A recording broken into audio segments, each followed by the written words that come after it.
Mr. Zuckerberg, does Facebook consider itself a neutral public forum? Senator, we consider ourselves to be a platform for all ideas. Let me ask the question again. Does Facebook consider itself to be a neutral public forum? And representatives of your company have given conflicting answers on this.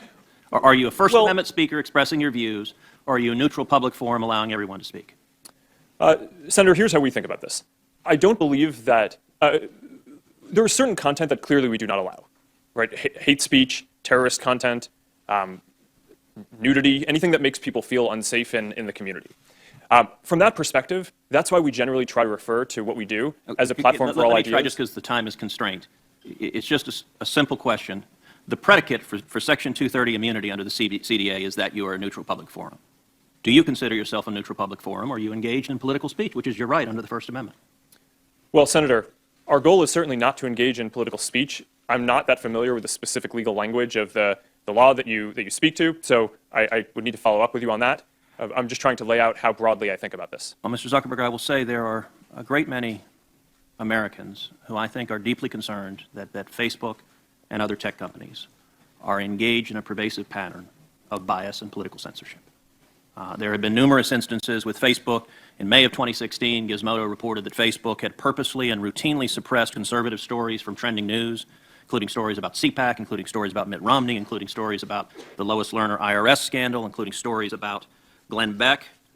In addition to that, Facebook has initially shut down the Chick-fil-A Appreciation Day page, has blocked a post of a Fox News reporter, has blocked over 24 Catholic pages, and most recently blocked Trump supporters Diamond and Silk's page with 1.2 million Facebook followers after determining their content and brand were, quote, unsafe to the community.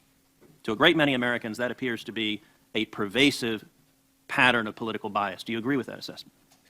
Senator, let me say a few things about this. First, I understand where that concern is coming from because Facebook and the tech industry are located in Silicon Valley, which is an extremely left-leaning place. And this is actually a concern that I have and that I try to root out at the company, is making sure that we don't have any bias in the work that we do. And I think it is a fair concern that that people would at least wonder about. Let me ask this question. Are you aware of any ad or page that has been taken down from Planned Parenthood? Senator, I'm not, but let me just... How about MoveOn.org? Sorry? How about MoveOn.org? I'm not specifically aware of those. How about any Democratic candidate for office? I'm not specifically aware. I mean, I'm not sure. In your testimony, you say that you have 15,000 to 20,000 people working on security and content review. Do you know the political orientation of those 15,000 to 20,000 people engaged in content review? No, Senator. We do not generally ask people about their political orientation when they're joining the company. So as CEO, have you ever made hiring or firing decisions based on political positions or what candidates they supported? No. Why was Palmer Luckey fired? That is a specific personnel matter that seems like it would be inappropriate to speak to. You just made a specific representation that you didn't make decisions based on political views. Well, I can commit that it was not because of a political view. Do you know of those 15,000 to 20,000 people engaged in content review, how many, if any, have ever supported financially a Republican candidate for office? Senator, I do not know that.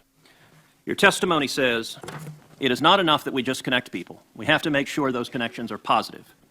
It says we have to make sure people aren't using their voice to hurt people or spread misinformation. We have a responsibility not just to build tools, to make sure those tools are used for good. Mr. Zuckerberg, do you feel it's your responsibility to assess users, whether they are good and positive connections or ones that those 15,000 to 20,000 people deem unacceptable or deplorable? Senator, you're asking about me personally? Facebook. Senator, I think that there are a number of things that we would all agree are clearly bad. Foreign interference in our elections, terrorism, self-harm. I'm talking about censorship. Oh, well, I think that you would probably agree that we should remove terrorist propaganda from the service. So that, I agree, I think is clearly bad activity that we want to get down, and we're generally proud of how well we do at that. Now, what I can say, and I do want to get this in before the end here, is that I'm very committed to making sure that Facebook is a platform for all ideas. That is a very important founding principle of what we do. We're proud of the discourse and the different ideas that people can share on the service, and that is something that, as long as I'm running the company, I'm going to be committed to making sure is the case. Thank you. Thank you, Senator Cruz. We will make America great again.